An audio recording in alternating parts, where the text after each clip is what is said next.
So, hey, welcome back to the Aerospace Executive Podcast. I'm really happy to have Miriam Meima on board today. Miriam's coming from, she's from Connecticut, but she's hanging out in Florida this week. And she's got an awesome background. She's an executive coach. She is the founder of the 2 Million Leaders Project. And she's been helping world-class leaders around the country develop their skills and refine their leadership skills and help their teams get better. So thanks, Miriam, for coming on board. Heck yeah. Thanks for having me. Happy to be here. What's happening down in Florida? Oh, man. Because of what I do, it doesn't actually matter where geographically I am. What's happening is that leaders Silicon Valley Bank is affecting a lot of my startup clients. What's going on? That's a big one. That's a big one. Yeah. What's going on is I'm doing what I feel like I was born to do with people who care about getting it right. And so even when the problems are really hard, I feel very fulfilled. So it's a good day so far. So talk about a little bit about the 2 Million Leaders Project. Yeah, I started this many years ago after talking with people that I really respect about they had impact with a variety of different demographics. 1 million people. I helped 1 million kids in Africa. I helped 1 million single moms in the US. And I thought, oh my gosh, look at these people going and doing amazing things. And after getting over a little moment of self-criticism of like, what am I doing with my life that I'm just thinking about my paycheck, and here are these people changing the world. And I asked myself, well, who are my people? If I were to focus on helping 1 million people, who would I be thinking about? Should I quit my job and move to Africa? I thought, no, those aren't my people. My people are in first world countries. They're senior leaders. And those are the people I relate to the most. They're the ones that I'm best suited to support. And I believe that if I work with them, they can then figure out if they should go to Africa or help whoever or whatever, I'm going to better equip others. And I thought, well, why aim for 1 million? Let's do 2. Plus my name's Miriam Meima, so the branding is better. But I do very intently focus on figuring out who are the different leaders across the planet that I can best support and being more authentic and more effective. So between COVID, Silicon Valley Bank, inflation, work from home, work from anywhere, leaders they're getting hit from all sides. Yeah. What are your friends telling you out there? What's going on in their world and what's stressing them out besides everything? How are they adapting? I think that there's a a really cross section of how people are adapting. Some people are thriving. They're like, this is great. I don't ever want to go back to in office. This is so much better for me. I'm so much better at balancing my time and prioritizing things that set me up for success. Let's just say that those are the rare few though. And then there's most of the people that I interact with are really struggling to make sure that everybody's rowing in the same direction. How do we make sure that we're capitalizing on asynchronous communication to make sure that we're actually accelerating as a business or as a team in this new environment? But that takes a lot. So I work with a lot of companies and a lot of leaders thinking about the future of work. And so how not just to adapt to current conditions, but to how to think ahead to where are we headed and how can I stay ahead and make sure that I'm equipping myself and my team so that we can have a good time. Yeah, look, a lot of my, you talk about the future of work, and a lot of my clients are all struggling from the work from home and the work from anywhere. And here's the reality check. It's here to stay. Yes. Deal with it. You may not like it. You may not know how to deal with it, but that's what big boys and girls do is they learn to adapt themselves. And it's not coming back. No. And orienting towards this as a temporary reality is helping no one. It's like a delusion that this is temporary. Yeah. And so most people need to figure it out. Yeah, we need to figure it out. So a lot of your clients, you talked about Silicon Valley Bank. I saw your background, and you're out there working in the startup world. So very, very impressive clients, by the way. A few of my friends have started companies out there, and they're very successful, but they became accidental leaders. They had great ideas. They raised money. Yeah. Now they've got companies, and they're CEOs, and they're overwhelmed. Talk about the person who's become the accidental leader. All of a sudden now they've risen to the place they always want to be. Yeah. And they're here. Or never realized they could be, right? And here they are, and they're overwhelmed. Congratulations, and I'm sorry, all at the same time, right? It's how are you helping? Talk about CEOs who are or first-time leaders who are trying to make it. Yeah. I work with a lot of first-time CEOs, a lot of first-time founders, CEOs, a lot of people in the biggest role of their career or their lives. And the main thing that I feel like I need to help those folks with is trusting themselves, trusting that what got them in this role is enough to be successful. Most people are in their heads. And so the overwhelm doesn't actually come from the number of tasks or the number of people and the requests or the questions around strategy or how to stay relevant in these markets. That's hard enough. But we make it harder because we doubt ourselves, we second guess ourselves, we think about things too long or in ineffective ways. But the truth is, if we just quiet it all down, underneath there was the person who had the idea that got us here and the skills that they needed in order to be effective. And so, we are all learning all the time. All the time. I learn every day. We can all be learning, but we need to quiet those voices in our heads and start to feel confident, not overly confident, but confident enough to say what it is that I know and what is it that I don't know, and who do I need to bring in? What data do I need to bring in to make the right decisions on the right timeline? And just to get a bit calculated about it and start moving through our days with that level of assurance that we're on the right track. We will figure it out. And that also, by the way, our lives won't end, even if a decision goes awry. That's usually something an accidental leader forgets. It feels like there's the stakes feel higher to those accidental leaders than it does to others. A little paralysis by analysis and too much input from the peanut gallery versus following their instincts. Yes, exactly. Well, do you find that their instincts are usually pretty good? Yeah, I do think so. Yeah. Or they don't want to be in the role and they think they're supposed to. And that's the other thing. It's like, there's no supposed to's. Do you want to choose this role? You don't have to, but you're here now. Like, do you want it? Own it, claim it, make it your own. How are you going to do it? So stop hesitating. One of the things I find from new CEOs or founder CEOs is they know they need help. And then they bring in the help, and then they squish them in the corner. Oh, and by the time they've come to me, they've been through 3 or 4 COOs, and I talked to one of the old COOs, and they're like, "Yeah, they never let me do anything. They wouldn't give up." How do you talk? Yeah. Oh, talk about the evolution about that. I mean, that is rough. I know you see that a lot. A lot, yeah. It's hard to let go of control because it feels like this is my business and my neck's on the line, my reputation. And so to let go and trust someone to do it better than I can is a lot to ask of a human, because how am I supposed to offer checks and balances if you're operating in a way that is different than how I would operate?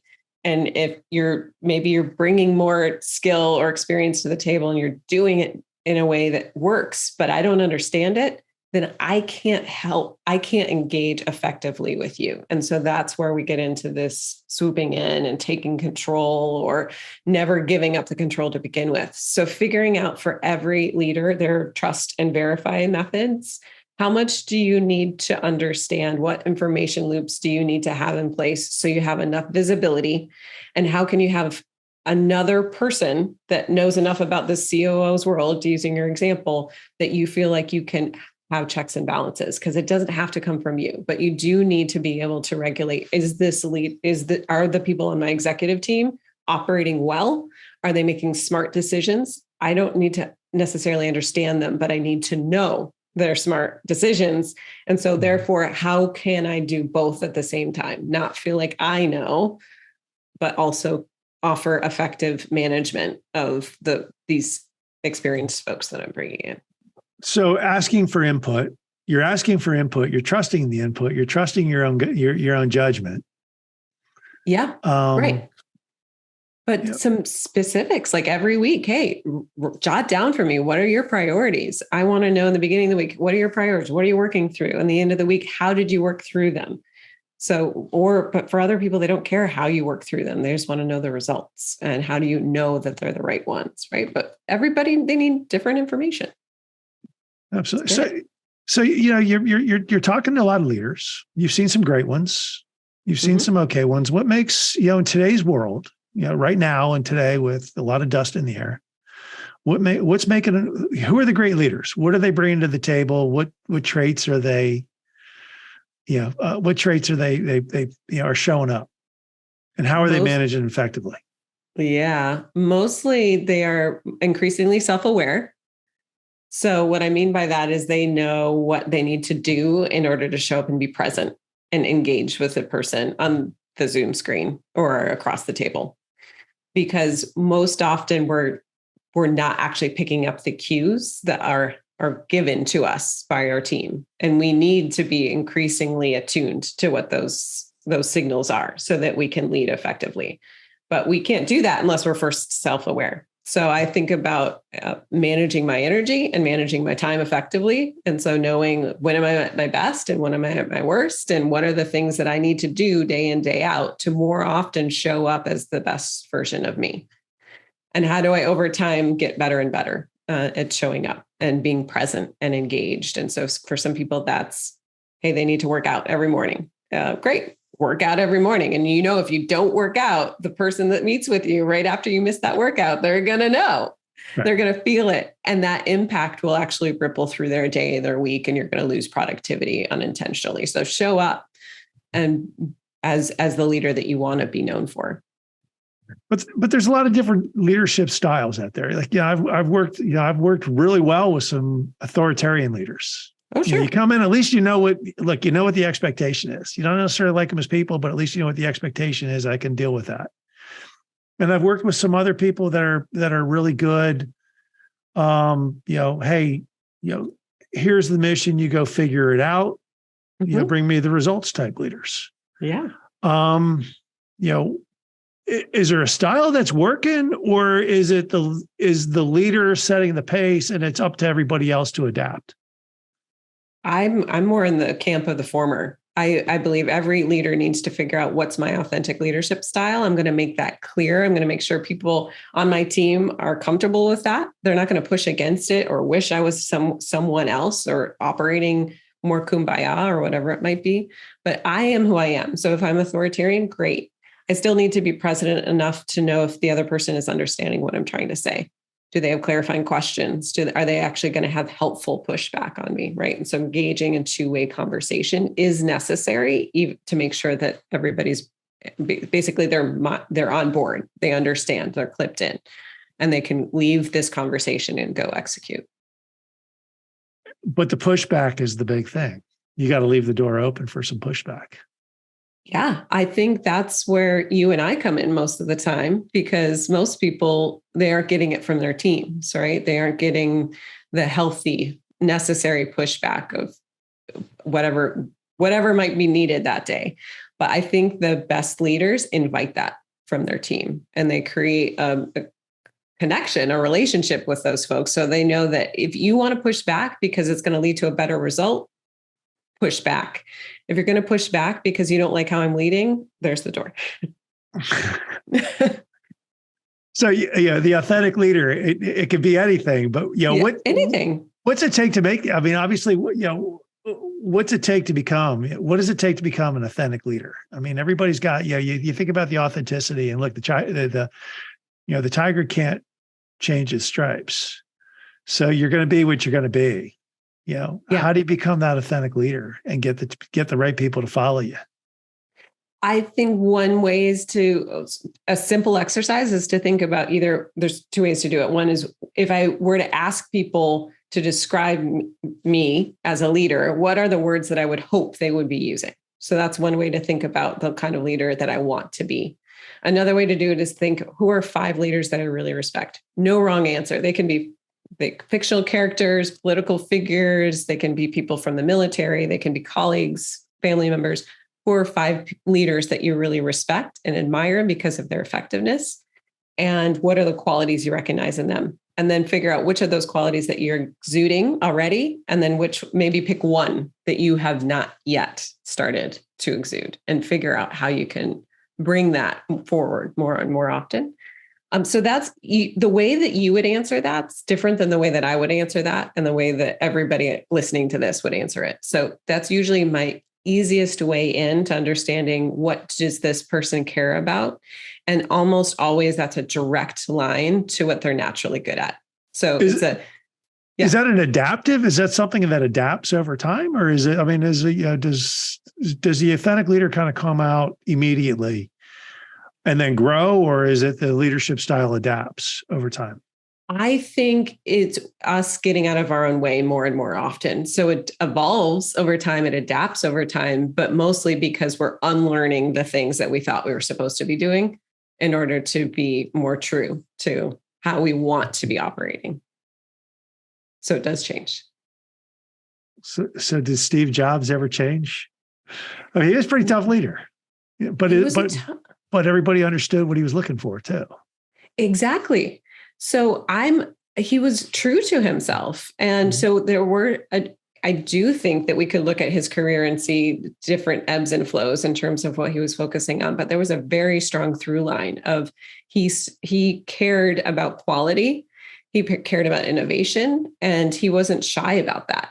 And I think that's an example of an authentic leader. But I think like Tim Cook now too, totally different leadership style. Totally different, more externally facing. Right? Yeah. A little more diverse. Yeah. And I see where Apple's gone under Tim Cook, and you go, all right, was it time for Steve Jobs? Was it time for Tim Cook to take over Apple? And I think that's, kind of a unique, it's interesting how you see companies adapt with leadership, either rise or decline.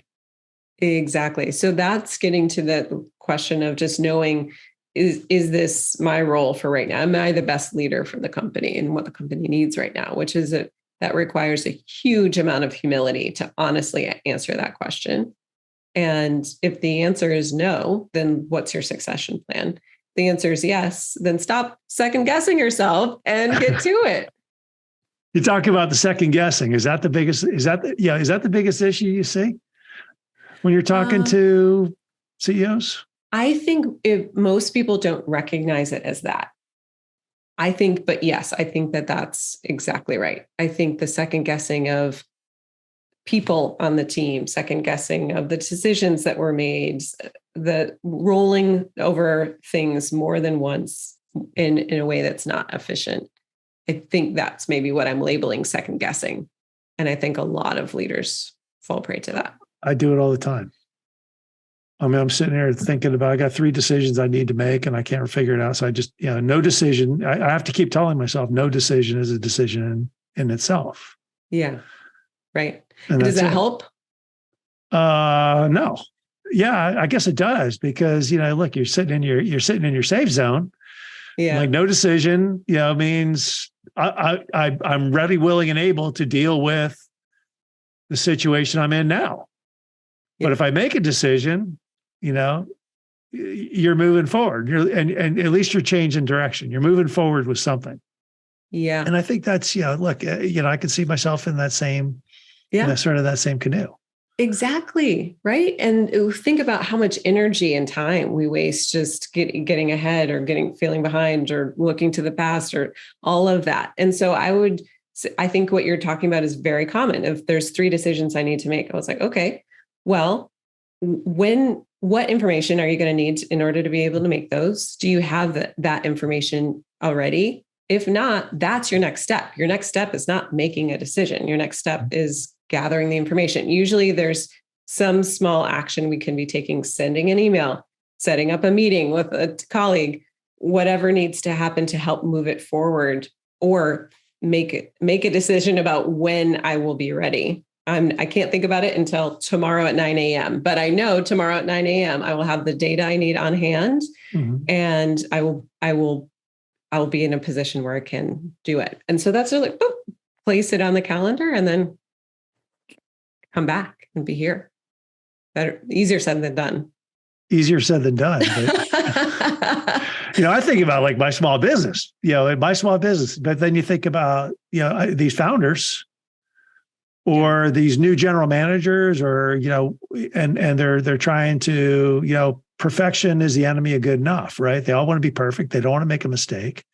The fact of the matter is you learn from you sort of learn from your mistakes, make a few of them, not so bad that they're catastrophic, but make a few mistakes. And then you start to figure it out. Right. Yeah.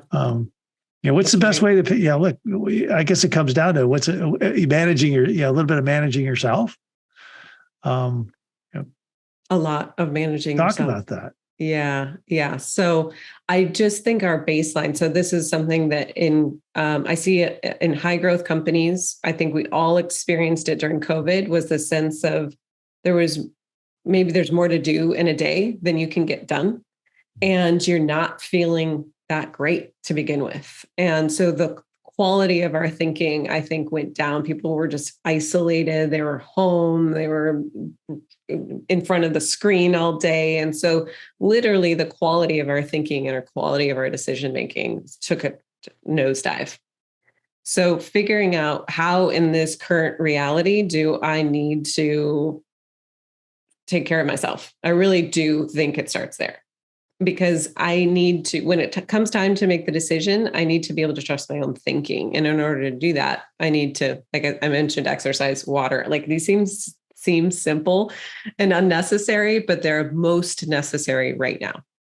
So there's that level of managing myself. And then there's the tactical, like time management, prioritization. Write down if you're only going to do one thing today, what's the most important thing for you to do for your business? And sometimes that's you need to have a feedback conversation with someone on your team. Sometimes it's you need to clear your day to think about strategy. Sometimes you need to get on a plane and go and sit down face to face with someone. Sometimes you need to send an email to the whole company and let them know that what they're doing matters and that we're making progress. But think about it before your day starts, before you open your email, Slack, text. Think about what's the most important thing you're going to do and then do it. Feedback conversations for leaders. Yeah. Those are the tough ones to have. They can be, yes. I think usually when someone tells me, and this happens all the time, I have to have a feedback conversation. And there's like a reluctance even built into the way that someone will say it. Most feedback conversations, or when someone says I have feedback, really what you have is the beginning of a conversation you need to have with someone. You have an observation or an experience. Hopefully it's a pattern and you're not going to go have a feedback conversation about something someone did once, but you're noticing a pattern. Something's happened 3 or more times and you need to shine a light on it. You need to make sure they're aware of it and that they're going to change their behavior, right? That's usually what we think of more corrective feedback or constructive feedback. So to me, that's really, you need to go to the person and very honestly share what you're seeing in an unarguable way. What are your observations? And then say, what's going on? And so it's really the beginning of a conversation. Very rarely can you go in to say, you're doing this, you need to stop. Because you now as the manager, you're lacking so much context about what's going on for this person. And maybe they did it intentionally, maybe they didn't. But if you walk out of the conversation as a manager without learning something about what was going on the other side, you are not equipped to manage them, meaning you don't have the information you need to be able to effectively lead them. So I want to make sure every feedback conversation you're sharing and then you're asking. I think with the advent of social media and the Simon Sinek videos and empathy and everything like that, everybody thinks there's peace and love. It needs to be peace and love. I'm sort of the one who says, hey, look, no, there's difficult conversations need to happen too. Yeah. And the person on the other end of the difficult conversation isn't going to feel a lot of peace and love or empathy. But there's 50 other people in the business who will find peace and love and empathy out of that conversation. Do you find that people are confusing that a little bit? I think most of the time people are avoiding creating clarity for the sake of being kind. And that does nobody any favors. And usually they wait too long. And so when they go to have the feedback conversation, it's built up so much that now you have a level of frustration and resentment that isn't helpful either. So if you're having these difficult conversations every day, yeah, they might be hard, but they're right-sized and they're much easier to metabolize and action on the other side. No surprises. I mean, I'm sort of like, hey, there should be no surprises. When you do the review, somebody's review, they should know. I mean, I honestly think reviews are probably irrelevant because at the end of the year, somebody already knows whether they've been doing great or they're getting their bonus or not. Yeah, no, exactly. How do you teach that to organizations? How do you teach that to organizations, though? I build in accountability conversations throughout every day and every week. So the people who work closely with me, they know if something falls through the cracks, great, we're going to talk about it. We're going to talk about it today. What happened? What did you need from me that you didn't get? What did you need to be doing that you didn't do? What happened? And so we always talk about it. It's honestly no big deal, but they know that they're constantly going to be gaining this sense of feedback loop. So talk about like you're coaching a lot of executives. Talk about that a little bit. Talk about who your clients are. From a macro standpoint. Talk about the clients you're talking about, the trouble, the struggles you're seeing, and how they're adapting to this. Look, it's never easy. If it was easy, everybody would be doing it. But talk about your kind of how you're helping folks become that authentic leader and take everything to the next level. Yeah. Okay. So I work a lot with tech companies. I work a lot in biotech, health tech. I mean, I work also in CPG, in healthcare and in large pharma, all aviation. I also have some clients in aviation. So I have a very interesting point of view on kind of what's happening on a macro level. I would say that I'm hearing you reference COVID. And for me, COVID feels so long ago, but it's still here, right? The remnants of, I think COVID's become code for how do we succeed in this new world? I agree with you wholeheartedly. Yeah. And so I think what I'm noticing is the companies who are not trying to carbon copy the way that they operated before, and they're more willing to reinvent, really like building blocks from the ground up of how do we work successfully now. They've accelerated and they're having impressive performance. The companies who are literally doing the same thing as before, they have way too many meetings on the calendar. They have, they're focused way too much on who's doing what and not enough on the results and measuring the results. So they're getting lost in the process and in the weeds. And so on a macro level, I think what's important is for us to reorient towards a North Star, not just this quarter's results, but literally what are we aiming for? What's a more midterm, long-term objective that we can rally behind that can inform the hundreds of decisions that will be made by every human at this company today?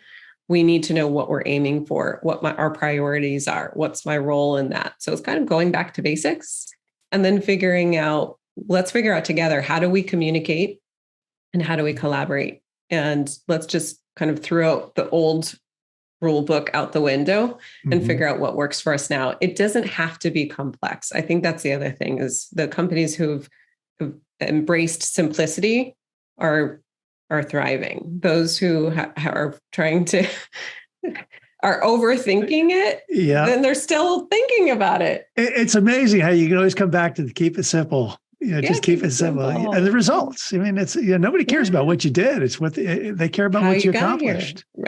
Right.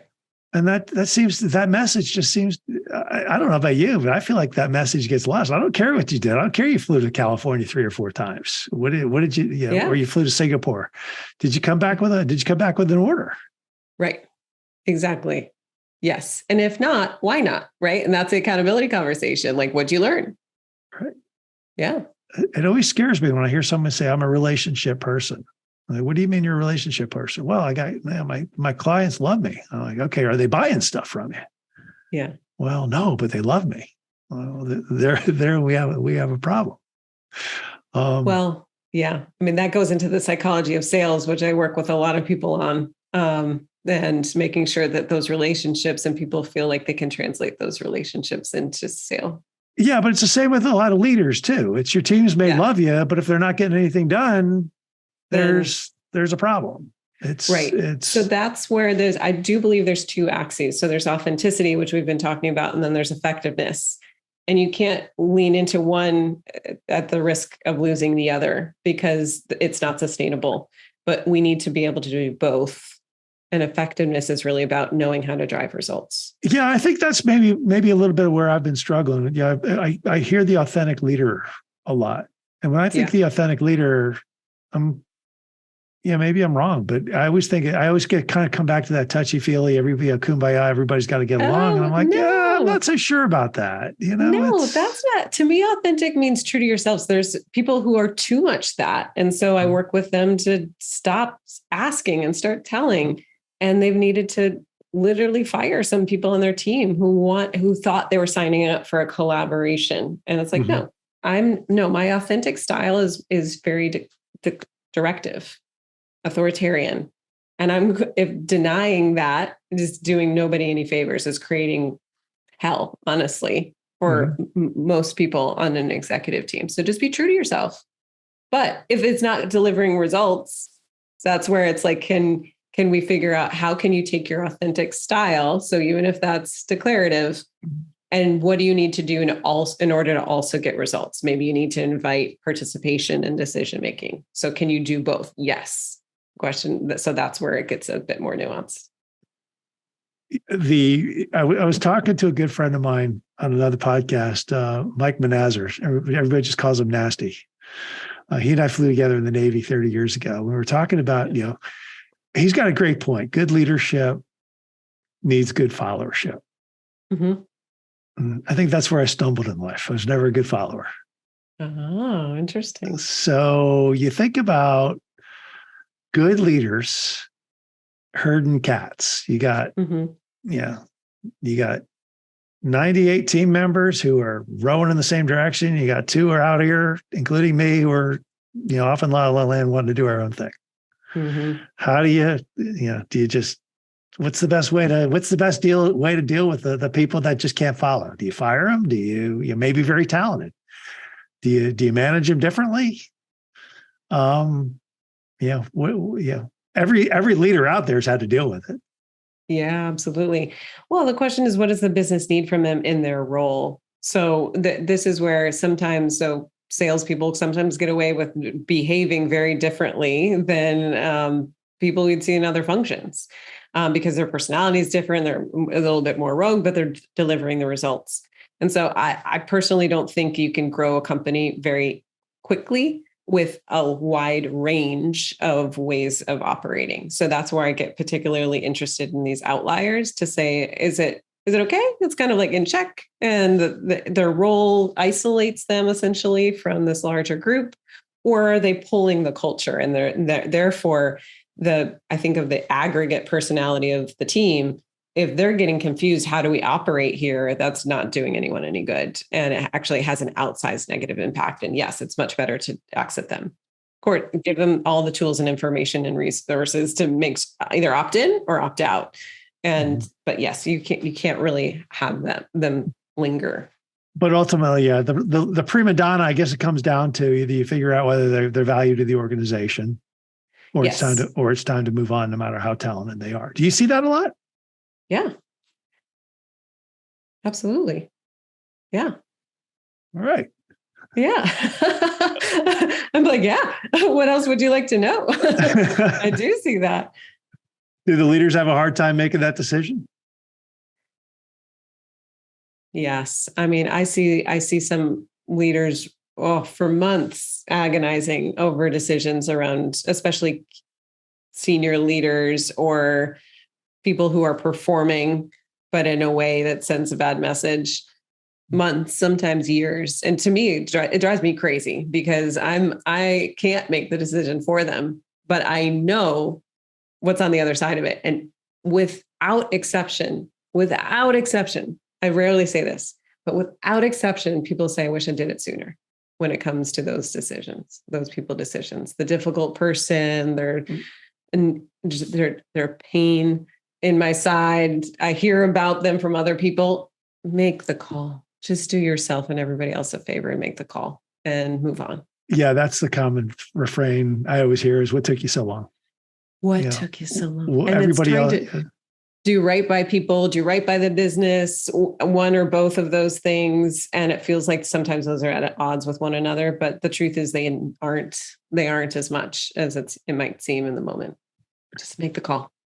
At what point do CEOs and leaders call you in and they say, hey, look, I'm struggling. Yeah, obviously they're struggling with something, or they're thinking about, getting better. Maybe they've reached their pinnacle and they're just stuck. At what point do they call you and say, I really need the coach? I mean, frankly, every leader should have a coach. I'm a firm believer, but at what point do they usually have the epiphany? Hey, Miriam, we need to talk. There's a leveling up. They feel like they want to do. They feel like there's more in them, but it's not translating. They're not seeing it translate into how they're operating. And so they feel like, I could do better. I just don't know what better looks like. Or the company needs me to level up and I don't know how. So those are usually the two common moments that people reach out to me. I also work with a lot of co-founder conflicts or executive teams who are just saying, we're okay. We're okay. It's not bad, but it's not great. And so that's a huge opportunity cost, having an executive team that's not high functioning. So I usually come in, we do an offsite, help you all kind of reset and figure out how do we need to be relating to each other to accelerate our business. What's the process? I mean, when you start to, when you start to work with a CEO, where do you start? It's a combination, depends a little bit on the CEO, because I want to know what the CEO thinks is their area of opportunity. Why are they coming? Why now? What's going on with the business? I want to onboard as close to the onboarding another executive would do as much as possible, because I want to have business context and I want to understand from other people's points of view, how is this person operating? Because what I notice is it's too easy to operate in a vacuum and just to co-sign whatever this other person's perspective is. And that's not so helpful. What's more helpful is for me to be able to help push that person in the direction that they want to go in. I do say, I'm not going to impose any expectations on you. I'm here to help you get what you want. I'm here to help you accomplish what you want, but it might be in unexpected ways. So I usually I do a huge intake. And this is part of why I think I'm doing what I was born to do, because I'll ask someone 30 questions and I'll read the answers. And it's very clear to me which two areas we need to start in. It just kind of jumps out to me in neon lights. And usually that's the entry point that we focus on that leads to everything else. And so every time I'm showing up with someone, I have a preference of what we focus on, but it's not my time. It's their time. So if they have business decisions that they need help navigating, they need a sounding board, we start there. But if they don't have anything on their mind, I'm like, all right, let's go. Let's talk about it. They don't have anything on them. How do you start? We're like, well, everything's great. The board told me to be here. That's got to be a difficult conversation to have. Oh yeah. If they're not willing, then I actually don't say yes. I don't take them on as a client. But it's interesting. I think, it's the two things I think companies don't do enough of is sales coaching. Hey, we're throwing them in the role, and executive coaching.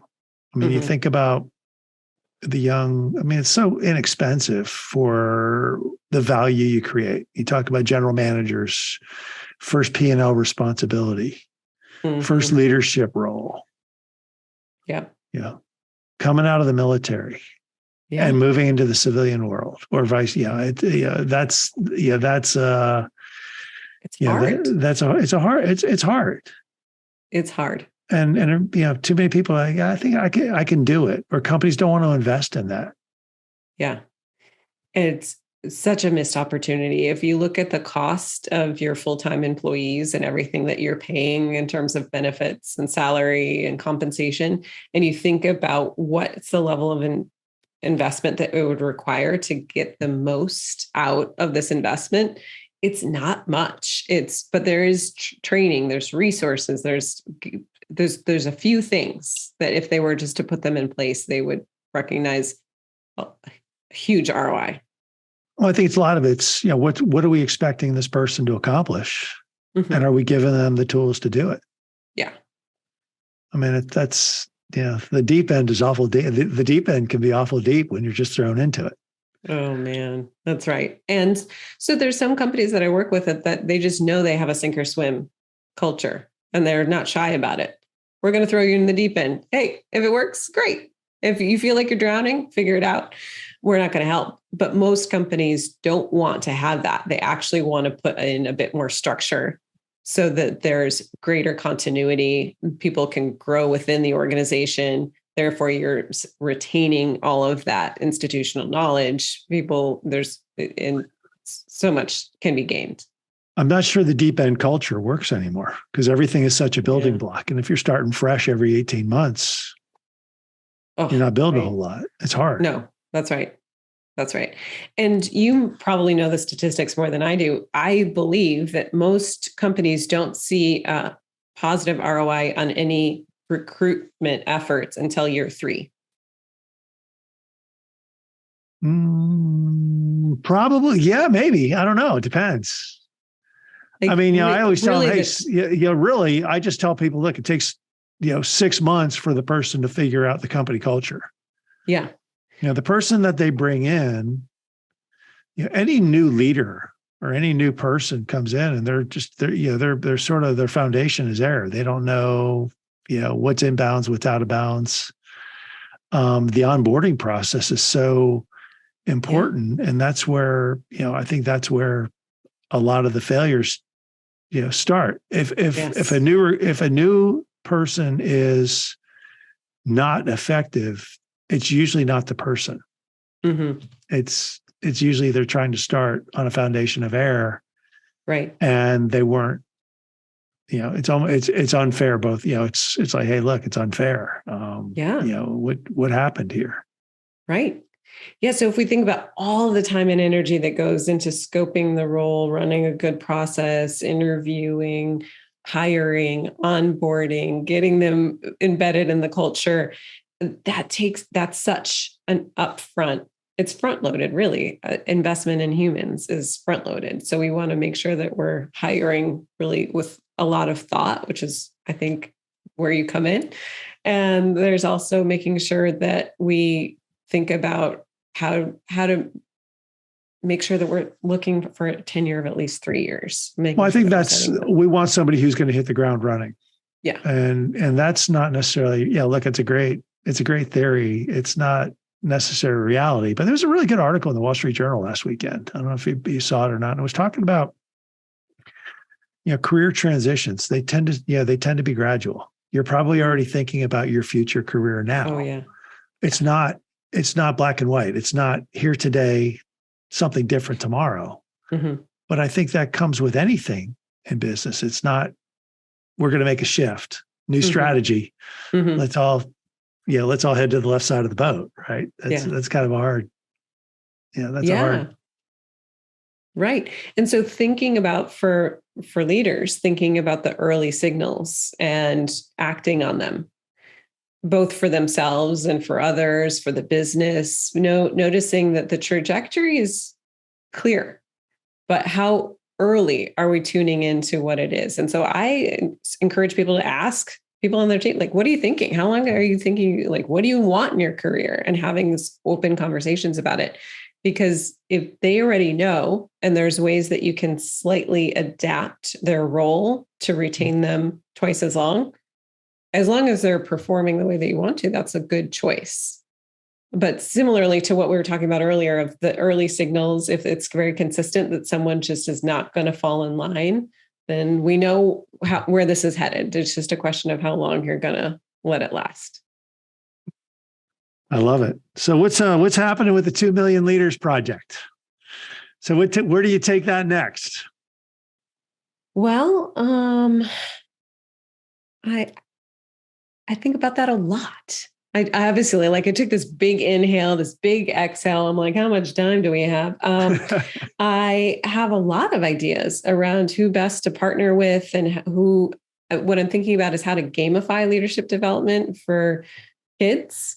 How do we take the essence of what it takes to be a good leader and we give that to people earlier in their life, earlier in their careers, but we make it addictive, like Candy Crush. Like, how do we make leadership development as addictive as Candy Crush? I don't know yet, but those are the kinds of things I think about.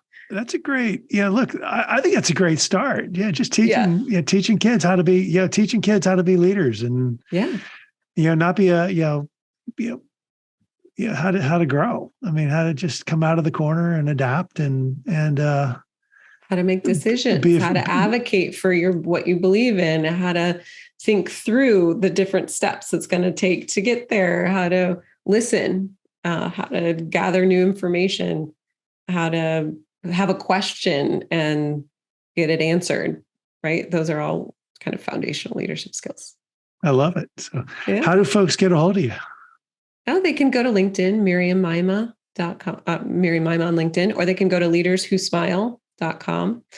I believe that the most seasoned leaders kind of smile, like the biggest challenge you throw their way, and they kind of lean back and they smile and they know that they'll make it through because they have 1,000 times before. And I'm on a mission to help every leader, however new they are in their role, to feel like that seasoned leader who can kind of weather whatever comes their way. So that's why leaderswhosmile.com. You got some great interviews. You got some great interviews out there too. So I'll encourage everybody to go find them. We'll put your website up on the show notes too. So thank you. Thanks for coming on today. Absolutely. My pleasure. Good to meet you. Thanks for all you do.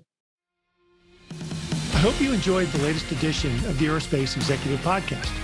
You can reach out to me directly, Craig at NorthstarESG.com, or check us out at www.northstaresg.com.